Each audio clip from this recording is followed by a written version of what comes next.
reorganitzat alguns aspectes, hem inclòs altres i hem també incorporat aspectes que, tot i estar regulat ja en legislació superior, hem considerat millor que estigueren també plasmats en l'ordenança per evitar males interpretacions. La vivenda queda com estava pràcticament pel que fa a l'organització i pel que fa a les tarifes que es venien pagant, i on està el canvi més gran és en els comerços i en hostaleria. L'altra modificació, que esta sí que afecta al tema tarifari, és la dels establiments comercials de restauració i oci.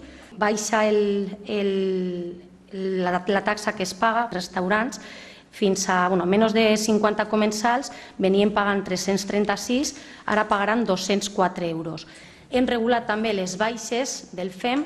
El que hem marcat és que en caràcter general és la baixa de l'aigua la que s'ha d'acreditar, i soles en aquells immobles ubicats en sòl no urbanitzable o urbanitzable però no desenvolupat s'haurà d'acreditar, a més de la baixa de l'aigua, la baixa del subministrament elèctric. Pel que fa a les activitats, hem regulat, que no estava tampoc inclòs en l'ordenança, que s'ha d'aportar el certificat de baixa d'activitats de l'agència tributària, i en aquest cas es passaria a pagar el FEM ordinari, és a dir, com un immoble normal. Jo crec que és un avanç i que recull també aquest sentir de molts veïns, sobretot aquells que tenen comerços i negocis, que potser la proporció en què s'estava pagant taxa de FEM no era la més justa. Aleshores hem intentat, sobretot, regular això.